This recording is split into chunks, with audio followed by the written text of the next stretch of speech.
चालू hello ma'am, आज महिला दिवस है। अरे कुछ करना है यार। एक महिला, दलित महिला पकौड़े तल रही है, क्या कहना चाहेंगे? देखिए, अंतर्राष्ट्रीय महिला दिवस है। महिलाएं धन्यवाद करती है महमूद प्राचा जी का, जो एक वकील है। वो और उनकी संस्था एक दलित बेटी, पढ़ी लिखी है, प्रोफेसर है, डॉक्टर रितु के साथ ताकत बनकर खड़े हैं। एक तरफ भाजपा के अपराधी बेटे हैं जिनके खिलाफ FIR नहीं होती, ब्रजभूषण शरफ। दूसरी तरफ भारत की पीड़ित बेटी है जिसपे FIR हो गई है। ब्रजभूषण के खिलाफ FIR के लिए सुप्रीम कोर्ट का आदेश की जरूरत पड़ी, लेकिन एक पढ़ी लिखी दलित बेटी के साथ अन्याय हुआ है, वो न्याय मांग रही है, उसे नौकरी से निकाल दिया गया।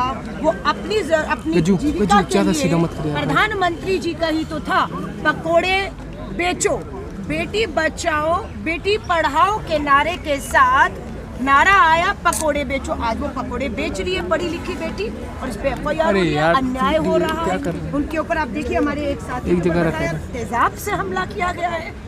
यूनिवर्सिटी में 144 धारा, विश्वविद्यालय है, लाखों छात्र आते हैं, पढ़ते हैं, लोकतंत्र में चर्चा करते हैं, मुद्दों पर वाद विवाद होता है। 144 धारा दिल्ली विश्वविद्यालय, ये तानाशाही नहीं तो क्या है?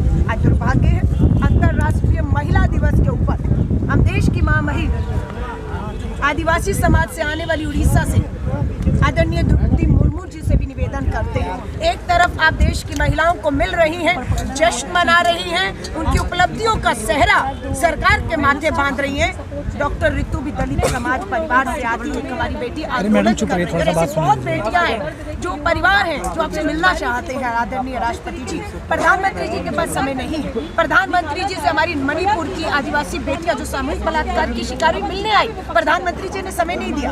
हरियाणा की पहलवान बेटियां साक्षी मलिक, विनेश फोगाट आई, प्रधानमंत्री जी आपने समय नहीं दिया। BHU में पढ़ने वाली बेटी के साथ सामूहिक बलात्कार होता है, वो न्याय मांगती है, आप समय नहीं देते। आप समय बिल्कुल उस बालों को भी नहीं देते जिसके 11 बलात्कारों को रिहा करने का काम आपने किया। आप हरियाणा में राम रहीम को पैरोल देते हैं, अदालत को कहना पड़ता है कि आप गलत कर रहे हैं। तो बेटियों के साथ जो अन्याय देश भर में हो रहा है, उसे आज 8 मार्च को देश के सामने इस तरीके से शर्मिंदगी के तौर पर लाना पड़ रहा है कि एक प्रोफेसर दलित परिवार से बेटी संघर्ष करती है, लाठियों से पीटा जाता है, घसीटा जाता है, FIR दर्ज कर दी गई, 144 लगाई। तो आज अगर महमूद प्राचा जी हूँ, हमारे एक समाज से आते हैं, दलित समाज से दूसरी आती है, मेरे साथ पवन खेड़ा जी, सुप्रिया जी, पूरी कांग्रेस। आप अगर यहाँ देखेंगे, जब इन्होंने कहा कि हम अपना स्टॉल पकोड़ों का भारतीय राष्ट्रीय कांग्रेस के दफ्तर में लगाना चाहते हैं, हम भी इन्हें रोक नहीं पाए। जीविका इनका अधिकार है, कमाना पढ़कर इनका अधिकार है। और आज हम खुशी से तो नहीं कह सकते पवन जी, और हम हाथ में पैसा लेकर पकौड़े और चाय, अपनी कैंटीन है पर वहाँ से नहीं, आज इनसे खरीद रहे हैं। इनकी उम्मीदों को जिंदा रखना है और इनकी लड़ाई, इनके संघर्ष को हम सलाम करते हैं कि किसी भी दबाव में आकर, किसी भी FIR से, लाठी से जो है